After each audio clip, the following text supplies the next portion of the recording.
Թանկագիններս, ուզում եմ մեզ համար ընթերցել 27-րդ Սաղմոսը։ Սա Դավիթ թագավորի Սաղմոսն է, աղոթքը ուղղված առ Աստված։ Մենք կարող ենք մտածել, որ սա, որը այս Սաղմոսը, որ ունի 14 համար, միգուցե մի միանվագ ինքնաբուխ աղոթք է ուղղված առ Աստված, բայց կարող ենք նաև այլ կերպ քննել այն։ Եկեք այն դիտարկենք ինչպես աղոթքների հանրագումար։ Մտորենք այսպես, Դավիթն անցնում էր ինչ-ինչ դժվարություններ, նեղություններ, կյանքի ընթացքների մեջով էր անցնում, եւ այդ ընթացներում նա ունում էր ապրումներ, եւ այդ ապրումների հետևանքում նա իր սրտի խոսքը բարձրացնում էր Աստծուն։ Կարդամ առաջին համարը. Տերը իմ լույսս ու փրկությունս է։ Ես ումից պետք է վախենամ։ Տերը իմ կյանքիս ապավենն է։ Ես ումից պիտի դողամ։ Նայելով առաջին համարին, իմ առաջ այսպիսի պատկեր է հառնում, որ Դավիթը անցնում էր նեղության, դժվարության մեջ, որ վախը, տագնապը, սարսափը հարձակվել էր նրա կյանքի վրա։ Նա զգում էր, որ կարծես խավարը շրջապատել է իրեն, որ խավարը ճնշում է իրեն։ Դրա համար էլ նա ինչ է անում։ Նա կանգնում է աղոթքի։ Նա սկսում է ձայն բարձրացնել առ Աստված ասելով. Տերն է իմ լույսս ու փրկությունս։ Նա չի սպասում, որ իր նեղության, դժվարության, վախերի ու անհանգստությունների մեջ Տերը այցելի եւ խոսի ասելով. մի վախեցիր, չէ՞ որ ես քո լույսն եմ։ Ոչ։ Դավիթը, լինելով Աստծո մարդ, իմանալով Աստծո խոսքը, գրվածքները, նա գրվածքներից խոսք է վերցնում եւ այդ խոսքով աղոթում Աստծուն։ Նա ինքն իր իրավիճակների մեջ սկսում է արծարծել, ձայն բարձրացնել եւ ասել. ով է Աստված իր կյանքում, եւ ասում է. Տերը իմ լույսս ու փրկությունս է։ Ես ումից պետք է վախենամ։ Կարող ենք հասկանալ, որ Դավիթ անցնում էր այնպիսի շրջան, երբ վախը, անհանգստությունը պատել էր նրան, ու նա սկսեց հռչակել։ Ու երբ որ հռչակեց, որ Տերը լույսն ու փրկությունն է իր, նա ասում է ինքն. Դավիթ, ումից պետք է վախենամ։ Հետո նա սկսեց մտորել, ի՞նչն է այսօր ինձ պակասում։ Այս նեղության, այս վախի, այս տագնապի մեջ ի՞նչն է ինձ անհրաժեշտ։ Եվ Աստծո լույսի մեջ նկատեց ապավինությունը։ Այո, թանկագինս, երբ որ մենք անցնում ենք վախենալու դժվար շրջաններ, մենք կարիք ունենք նորոգելու ապավինությունն առ Աստված, եւ Դավիթը հռչակեց. Տերն է իմ կյանքի ապավենը, ես ումից պետք է դողամ։ Կարող ենք ընկալել, որ Դավիթը այնպիսի նեղություն, այնպիսի վախի շրջան էր անցնում, որ ոչ միայն սիրտը վախով էր լցվել, այլ նաև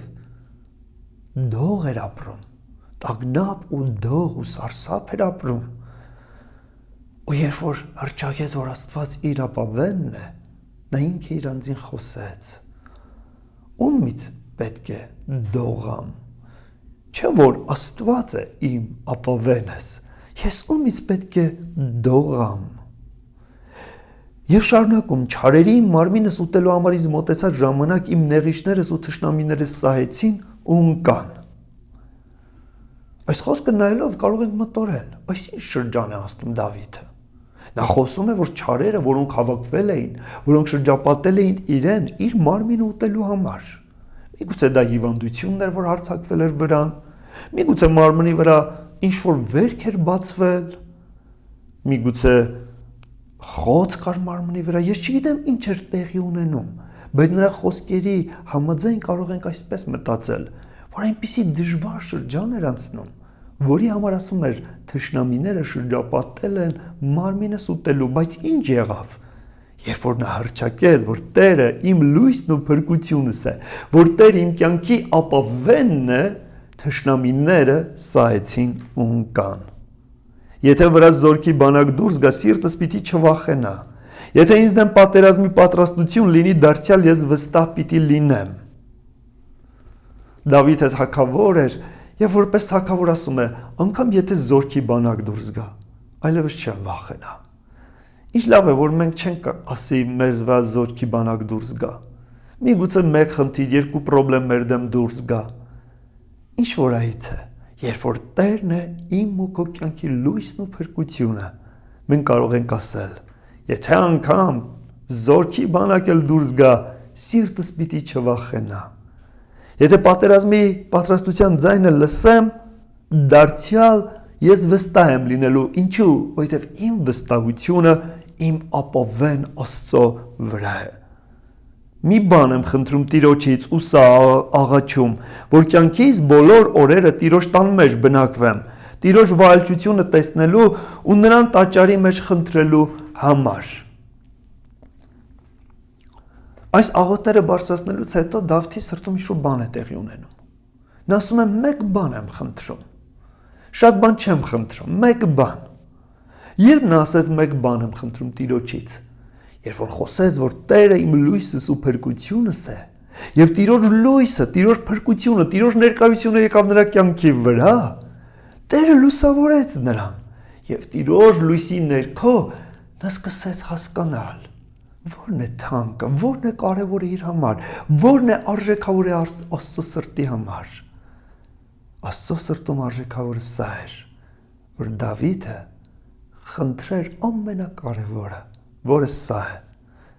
Տիրոջից սա եմ աղաչում, որ կյանքիս բոլոր օրերի մեջ Տիրոջ տան մեջ բնակվեմ։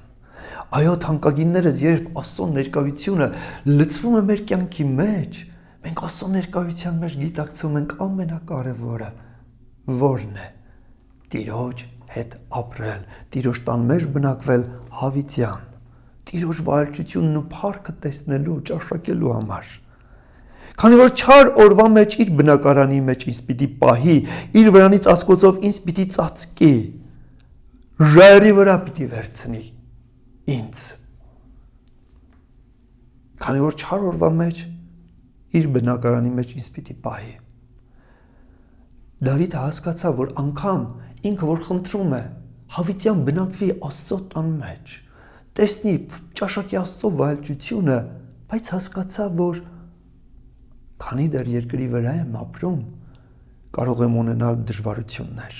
կարող են գալ չար օրեր։ Բայց եթե գա չար օրը, ինչ կանի Աստված։ Նա, ով իմ լույսն ու փրկությունն է, ինչ կանի։ Իր վրանի ծածկոցով կծածկի ինձ։ Իր ժայռի վրա կդնի ինձ։ Ավետարանն ասում է, որ Տեր Հիսուս Քրիստոսը Աստծո ժայռն է մեզ տրված, որ կգա նեղության օր, բայց քանի որ նա է իմ ապավենս, իմ կյանքիս փրկիչը, նա ինձ ու քեզ կդնի Քրիստոս ժայռի վրա։ Ու հիմա իմ գլուխս պիտի բարձրանա իմ շուրջս եղող թշնամիներիս վրա։ Շարունակում ու ասում է, հիմա պետք է գլուխս բարձրանա։ Այո, այս առումով էի սկզբում ասում, որ այս աղմոսը դիտարկենք որպես աղոթքների շարունակական ընթացք, ապրումների, ընթացքային շարունակական աղոթքներ։ Սկզբում տեսնում ենք Դավիթը վախեցած, տագնապած, հետո տեսնում ենք նա հռչակում է, ով է Տերը իր համար, հետո եկավ մի պահ, որ նա խնդրեց ամենաթանկը, Աստծո ներկայություն, Աստծո վայելչություն, Աստծո տան մեջ բնակվի հավիտյան, եւ հետո ասում է, որ հիմա իմ գլուխս կբարձրանա, ում վրա, թշնամիներիս վրա։ Ուրեմն սկզբում ինչ իրավիճակում էր, կային թշնամիները, վախերը, անհանգստությունները, բայց Դավիթը կքել էր։ Դավիթը կարծես կասկվել մեկ բուռ էր դարձել այդ ճնշումների տակ։ Իսկ հիմա այս ընթացքներից հետո Դավիթն ասում է հիմա իմ գլուխս պիտի բարձրանա ու ես պիտի նայեմ վերևից իմ թշնամիներին։ Այո, տեսնում ենք, որ դեռ թշնամիները կան, Աստված դեռ դրանց չի վերջնական հեռացրել, բայց Դավիթը ներքևում չէ, այլ Տերը նրան բարձրացրել է, բդրել իր ժայռի վրա Քրիստոս, որպեսզի բարձունքից նայի թշնամիներին ու չվախենա։ Ու նրա վրանի մեջ ուրախության ձայնով զոհեր պիտի մատուցեմ, պիտի երգեմ ու սաղմոս ասեմ Տիրոջը։ Դերևս կան թշնամիները, բայց Դավիթն ինչ է ասում. ինչ կանեմ ես։ Դերևս կան նեղություններ ու դժվարություններ, բայց ես այս ընթացքում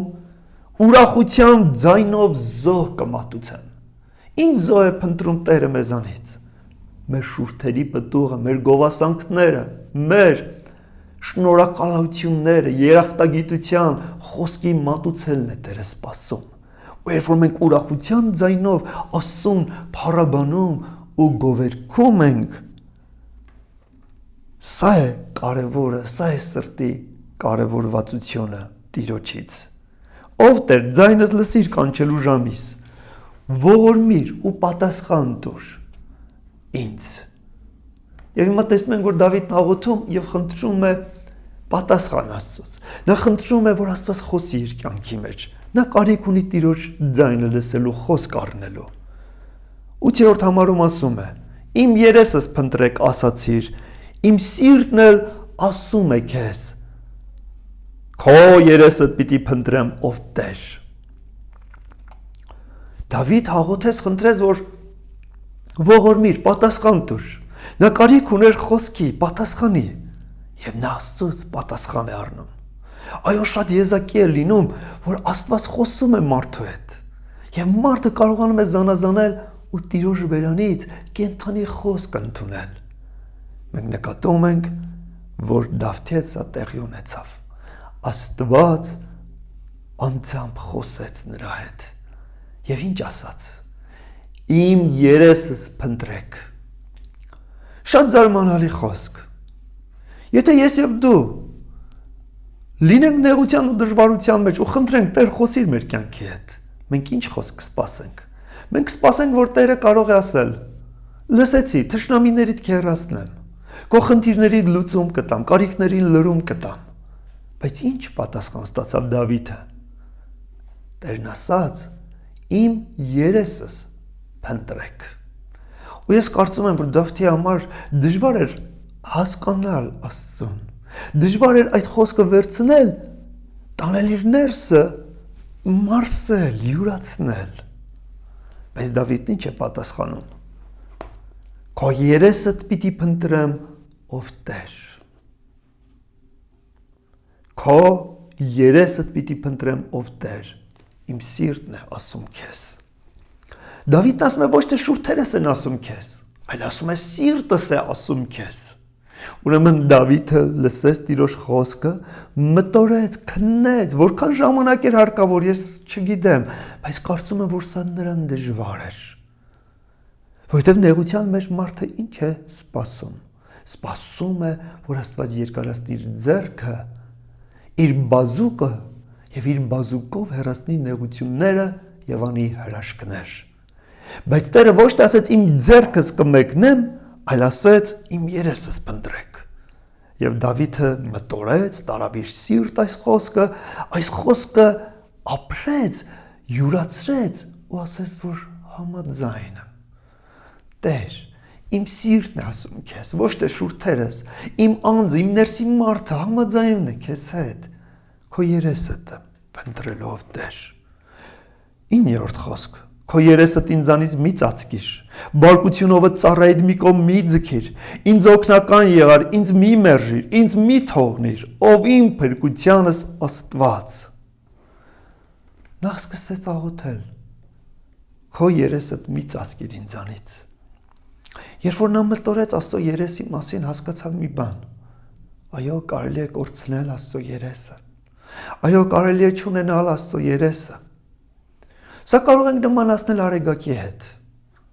Եղել է օրվա մեջ դու տեսնես տարբեր եղանակային վիճակներ։ Մի պահ անձրև է, մի պահ արև, մի պահ մռայլ մառախլապատ։ Ու մեկ է տեսնում ես արեգակը կար, ու մեկ էլ մռայլ մութ ամպերը եկան ու երկինքը ծածկեցին։ Հասկանում ենք, տեղյակ ենք, գիտենք, որ կա արեգակը, բայց այն ծածկված է մեզանից։ Դավիթը սկսեց հասկանալ, որ սա նման է դրան։ Մենք գիտենք, որ Տերը կա, մենք ունենք Աստծուն մեր կյանքում։ Բայց լինում են նեղության, դժվարության շրջաններ, որի մեջ անցնելիս հնարավոր է այդ դժվարության մութ ամպերը մեզանից ծածկեն Աստծո երեսը։ Եվ Տերն ասեց. Տեր, մի ծածկիր քո երեսը։ Նա հասկացավ, որ եթե Տերն ասում է փնտրեք իմ երեսը, դա ամենաթանկն է, ամենակարևորը։ Ցավոք սրտի, շատ անգամ մենք փափագում ենք ունենալ Աստծո բազուկը, փոխարենը փնտրելու Աստծո երես, Աստծո բարեհաճությունը, Աստծո սերը, Աստծո ողորմությունն ու շնորհքը։ Շատ դեպքերում մարդիկ ավելի շատ ուզում են Աստծո գործերը, քան Աստծուն։ Շատ անգամ ես եւ դու ուզում ենք հրաշքներ, քան հենց հրաշագործին ունենալը։ Բայց Դավիթ հասկացավ, ոչ, Աստծո համար ավելի թանկը սա է, ունենալ Աստծո երեսը։ Ու ասեց, բարկությունով ծառայիդ մի կողմ մի ձգիր, ինձ օգնական եղար, ինձ մի մերժիր, ինձ մի թողով իմ փրկությանս Աստված։ Նա սկսեց կարևորել թանկը, որն է Աստծո երեսը։ Նա սկսեց հասկանալ, եթե Աստծո երեսը փայլի իր վրա, դա նույնն է, որ Աստծո աչքն է նայում իրեն։ Եթե Աստծո երեսը փայլում է իր վրա, դա նույնն է, թե Աստծո ականջն է ծռված իր աղոթքի ձայնին։ Նա սկսեց հասկանալ, որ եթե Աստծո երեսը փախչեց, ծածկված չէ իրենից, դա Աստծո բարեհաճությունն է, որ հոսում է իր կյանքի վրա։ Նա սկսեց հասկանալ, որ իր համար ավելի թանկ եւ կարեւոր է հրաշագործ Աստվածը, հենց ինքը որպես անձ էություն, քան թե նրա ձեռքից հոսող գործերը։ 10-րդ համարում ասում է, թեև հայրս ու մայրս ինձ թողեն, բայց Տերը ինձ պիտի ընդունի։ Անցավ որոշ ժամանակ, նա իր ժամանակը, իր աղոթքի կյանքը ներ էր դրել Աստծո երեսը փնտրելուն։ Եվ այդ ժամանակների ընթացքից հետո այս խոսքն ասեց. թեև հայրս ու մայրս ինձ թողեն։ Մենք մարդիկս հասկանում ենք, որ սա ծայրահեղ բան է։ Ծայրահեղ, չլսված բան է, երբ երեխային թողնում է հայրը կամ մայրը։ Բայց եթե անգամ այդպես է լինի, Դավիթն ասում է, Աստված ինձ չի թողնի, Աստված ինձ չի մերժի, երբ եկավ այս սրտում հաստատությունը։ Սա եկավ փնտրտուքին որպես պատասխան։ Նա սկսեց փնտրել Աստծո երեսը, այդ փնտրտուքից հետո որոշ ժամանակյա, ես չգիտեմ դա օրեր, դա շաբաթներ, դա որքան ժամանակվա աղոթքների որոնումներ էր Աստծո երեսի նկատմամբ, բայց վերջում նա գտավ Աստծո բարեհաճությունը եւ իր սրտում ունեցավ վստահություն, հաստատություն Աստվածանից, որ ես քեզ չեմ թողնի։ Թանկագիններս, եթե մենք փնտրենք Աստծո երեսը, մեր սրտում կունենանք վստահություն, որ նա երբեք մեզ չի թողնի։ Ով Տեր, քո ճանապարհդ ինձ սովորեցրու, ու շիտակ ճանապարհի մեջ ինձ առաջնորդիր թշնամիներիս համար։ Նորից ենք տեսնում, դեռ թշնամիները կան, դեռ ինչ-ինչ նեղություններ ու դժվարություններ շուրջը մնացել են։ Այլևս Դավիթը դրանց ուշադրություն չի դարձնում։ Չի ասում, Տեր, մեկնիր ձեռքդ եւ այդ թշնամիներին հեռացրու։ Նա հասկացել է թանկը Աստծո երեսը ունենալն է, Աստծո ներկայությունը ունենալն է։ Թանկը հենց ինքը կենթանի Աստվածն է, Տեր Հիսուս Քրիստոսը, ով կարող է լինել իմ ու քո կյանքի մեջ։ Ու երբ որ նա մեզ հետ է, նա շարունակություն է խնդրեց։ Ինչ արա Տեր, սովորեցրու ինձ քո ճանապարհի մեջ քայլել։ Թշնամիներիս համար։ Թեկուզ կան այդ թշնամիները, բայց եթե ես քայլեմ քո ճանապարհների մեջ, ես նրանց համար անհասանելի կլինեմ։ Այդ թշնամիները չեն կարող հասնել ինձ, որովհետև քո ճանապարհները քո պաշտպանության, քո հովանու ներքո են, Տեր։ Եթե անգամ դրանք էլ կան այդ թշնամիները, բայց դրանք ինձ չեն կարող հասնել։ Ինձ իմ թշնամիներիս կամքին մի մատնիր, քանի որ իմ վրա սուտ վկաներ ու անիրավություն փչողներ դուրս եկան։ Հավատացի, թե Տիրոջը բարությունը պիտի տեսնեմ ողջերի երկրի մեջ։ 13-րդ խոսքում Դավիթը հայտարարում է. Հավատացի։ Ինչին հավատացի։ Հավատացի, թե Տիրոջ բարությունը պիտի տեսնեմ։ Երբ որ նա փնտրեց Աստծո երեսը, երբ որ նա գտավ Աստծո երեսը, նա ճաշակեց Տիրոջ Սիրտը նա հռչակեց, հավատացի, ես հիմա վստահում եմ, ես ունեմ իմ սրտում խորը համոզվածություն, որ ոչ թե պիտի տեսնեմ դառնություններ, պիտի ճաշակեմ նեղություններ, արհավիրքներ, դաժան իրավիճակներ, ոչ, ես կճաշակեմ Տիրոջ բարությունը, ես կտեսնեմ Աստծո ողորմություններն ու բարությունը, որտեղ, ոչ թե երբ ննջեմ ու գնամ երկինք ու հավիտենական կյանքում, հանդերձյալ կյանքում դա տեսնեմ, դա այնտեղ իհարկե կճաշակենք և կտեսնենք հավիտյան Տեր Հիսուս Քրիստոսի հետ, կապրենք ու Տիրոջ բարությունը կճաշակենք, բայց Դավիթն ասում է, ես հավատացի, թե Տիրոջ բարությունը պիտի տեսնեմ ողջերի երկրի մեջ, Տիրոջ ողորմությունը, սերը, քաղցրությունը և պատրաստած բարության բաժինը կվայելեմ հենց այստեղ, երկրի վրա, ողջերի երկրի մեջ, և ավարտում է Սաղմոս այսպես, ընթերցեմ վերջին 14-րդ համարը, Տիրոջը սպասիր, զորացիր ու սիրտը թող զորանա, դարձյալ Տիրոջը սպասիր։ Թանկագիններս որքան տարբեր է Սաղմոսի սկիզբը ավարտից։ Սաղմոսը սկսվեց այս խոսքերով, որ Դավիթը գտնվում էր նեղության, դժվարության, վախերի, տագնապների մեջ։ Կուչ եկած, նվաղած, ճզմված ու ճնշված վիճակում, բայց Սաղմոսը ավարտվեց այլ կերպ։ Պատճառը սա էր, որ Դավիթը իր նեղության, իր վախերի, տագնապների, անհանգստությունների ընթացքի մեջ կանգնեց և հռչակեց, որ Տերն է իմ լույսս ու փրկությունս, Տերն է իմ կյանքի ապավենը, և երբ որ այս աղոթքները նա սկսեց, նա այս աղոթքների շարականը ավարտեց հենց այս հիասքանչ խոսքերով, որը ուղղում եմ ինձ ու քեզ, Տիրոջը սպասիր։ Եկ ես և դու այս իրավիճակներում մենք սպասենք Տիրոջը, եկ չսպասենք վախին, եկ չսպասենք անհանգստություններին, եկ չսպասենք կործանմանը, եկ չսպասենք հիվանդությանը, տկարությանը, սովին, այլ սպասենք Տիրոջը, ով բարի է, ով սեր է, ով լույս է, ով ողորմած է, զորանցիր, թող որ քո սիրտը զորանա, թող որ իմ սիրտը զորանա և դարձյալ Տիրոջը սպասիր, դարձյալ ամեն ժամանակ սպասենք Տիրոջը, եղիր օրհնված Տեր Հիսուս Քրիստոսի անունով, ամեն։